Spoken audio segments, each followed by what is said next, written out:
Pemerintah Indonesia baru saja melakukan aksi heroik, yakni menyelamatkan WNI dari tindak pidana perdagangan orang di Kamboja. Indonesia juga punya peran vital dalam mendamaikan perang Kamboja-Thailand. Diplomasi tingkat tinggi Indonesia turut menjembatani gencatan senjata kedua belah pihak. Sebelumnya, Amerika Serikat dan Malaysia sudah gagal mendamaikan Kamboja dan Thailand. China bahkan juga sempat turun tangan untuk membantu deeskalasi konflik. Bagaimanakah kehebatan Indonesia menyelamatkan WNI sekaligus menjadi mediator gencatan senjata Kamboja-Thailand? Kebijakan heroik selamatkan WNI di Kamboja. Dalam beberapa tahun terakhir, Kamboja menjadi destinasi menarik untuk pekerja migran Indonesia. BBC menyebut sejak COVID-19, jumlah orang Indonesia yang mengadu nasib di sana terus meningkat. Pada tahun 2020, Kementerian Luar Negeri mencatat ada 2.330 warga Indonesia di Kamboja. Angka ini melonjak drastis pada 2024, mencapai 19.365 orang bekerja di Kamboja. Namun bukannya sejahtera di negeri orang, mereka semua justru menjadi korban TPPO. Apa itu TPPO? Tindak pidana perdagangan orang. Jadi satu masalah rumit di Kamboja. Negeri berjuluk 1000 pagoda ini dikenal sebagai sarangnya TPPO.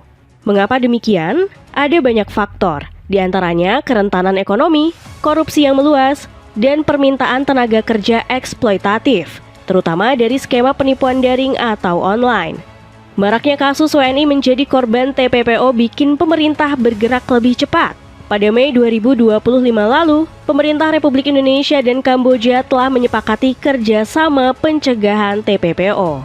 Sebelumnya, pemerintah juga telah melarang WNI untuk pergi bekerja ke Kamboja. Baru-baru ini kepolisian Indonesia berhasil menyelamatkan 9 orang yang menjadi korban TPPO. Mereka tergiur iming-iming menjadi operator komputer sebelum akhirnya dijebak. 9 orang tersebut juga mendapat janji manis akan digaji 9 juta per bulan.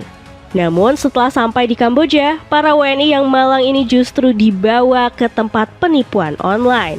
Di tempat tersebut, 9 WNI ini mengalami berbagai hukuman jika gagal memenuhi target. Mulai dari push up, sit up, sampai lari keliling lapangan futsal sebanyak 300 kali. Beruntung mereka bisa selamat karena gerak cepat pemerintah Indonesia, terutama Presiden Prabowo Subianto. RI 1 dengan tegas memerintahkan Polri, Kementerian Luar Negeri, KBRI Phnom Penh, dan BP2MI untuk menyelamatkan WNI dan TPPO. Langkah ini merupakan implementasi langsung arahan dari arahan Presiden Prabowo Subianto yang tertuang dalam Astacita Poin ke-7. Dalam hal ini, Polri hadir untuk memastikan supremasi hukum dan bersama stakeholder lainnya melakukan perlindungan maksimal bagi WNI, ujar Kepala Bareskrim Polri, Komjen Pol Syahardianto. Perang Thailand-Kamboja mulai temui titik terang. Selain masalah TPPO, keamanan WNI di Kamboja juga masih terancam dengan perang Kamboja-Thailand. KBRI Phnom Penh telah meminta warga negara Indonesia untuk menjauhi perbatasan. Pihak kedutaan mengingatkan WNI untuk tidak melakukan perjalanan ke titik-titik konflik. Hal yang sama juga dilakukan oleh KBRI Bangkok dengan memberikan arahan untuk menjauhi daerah perbatasan. Wilayah seperti Buriram, Surin, Sisaket, Ubon Ratchathani menjadi zona konflik yang berbahaya. Perang Kamboja-Thailand sendiri sulit untuk didamaikan karena berbagai faktor. Kedua negara sama-sama mengklaim hanya melindungi kedaulatan wilayahnya. Kamboja dan Thailand juga saling tuduh terkait siapa yang menyerang lebih dulu, hingga membuat konflik ini kembali membara. Kabar terbaru bahkan menyebut Thailand membombardir Kamboja saat perayaan Natal. Bom yang dijatuhkan jet tempur T-50TH Thailand menghantam distrik Banan, Battambang, Kamboja. Sebelumnya negeri Gajah Putih sudah menjatuhkan bom di daerah Phnom Samphof, Battambang. Gara-gara serangan ini 3 juta murid sekolah di daerah tersebut menjadi korban. Mereka harus dievakuasi karena Thailand terus mengerahkan kekuatan militernya. Eskalasi perang terus meningkat dari hari ke hari, bahkan melibatkan negara-negara lain. Amerika Serikat sampai turut mendesak Kamboja dan Thailand menghentikan konflik. Namun usaha Donald Trump menjadi pahlawan perdamaian gagal total. Bukannya berhenti, Thailand dan Kamboja terus saling serang tanpa peduli dengan imbauan Trump. Negara adidaya lain seperti China juga sempat berusaha mendamaikan kedua negara. China ikut turun tangan meredam konflik bersenjata antara Thailand dan Kamboja yang kembali memanas di wilayah perbatasan. Utusan khusus Beijing untuk urusan Asia, Teng Sijun, mengunjungi Phnom Penh pekan ini untuk mendorong deeskalasi dan buka kembali jalur dialog kedua negara. Upaya deeskalasi perang Thailand-Kamboja juga sudah dicoba oleh pemerintah Indonesia. Prabowo Subianto mendorong kedua negara untuk meredam konflik satu sama lain.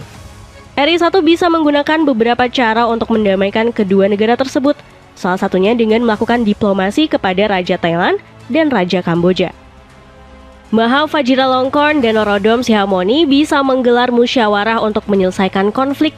Prabowo juga bisa membuat Indonesia menginisiasi KTT luar biasa untuk mencegah konflik semakin meluas.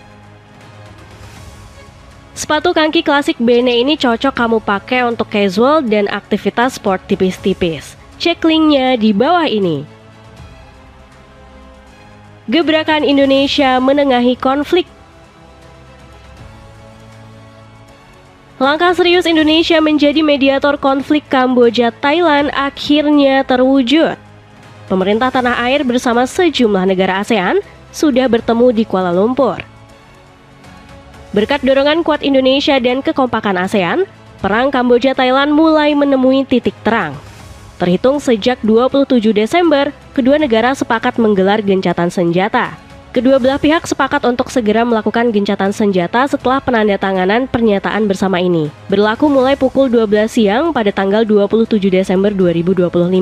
Bunyi pernyataan yang ditandatangani oleh Menteri Pertahanan kedua negara. Gencatan senjata ini berlaku untuk semua jenis senjata, termasuk serangan terhadap warga sipil, objek dan infrastruktur sipil, dan sasaran militer kedua belah pihak dalam semua kasus dan semua wilayah.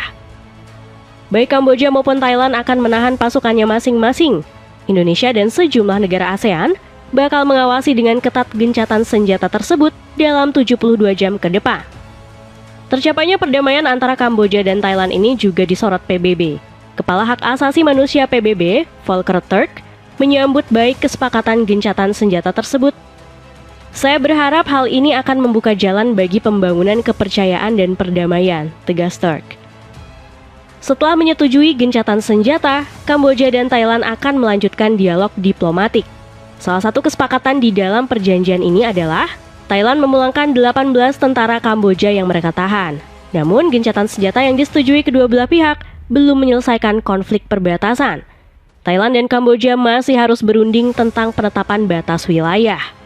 Sengketa perbatasan ini menjadi salah satu faktor utama yang menyebabkan kedua negara angkat senjata. Thailand dan Kamboja disebut saling klaim beberapa kuil, seperti kuil Prawihan, kuil Tamontom, kuil Tamontat, dan kuil Takrabi. Celana pendek olahraga model 2-in-1 ini harganya cuma 70 ribuan. Cek link di bawah ini. Dengan keberanian pemerintah Indonesia dan diplomasi tingkat tinggi Prabowo Subianto, akankah perang Kamboja-Thailand benar-benar bisa berhenti?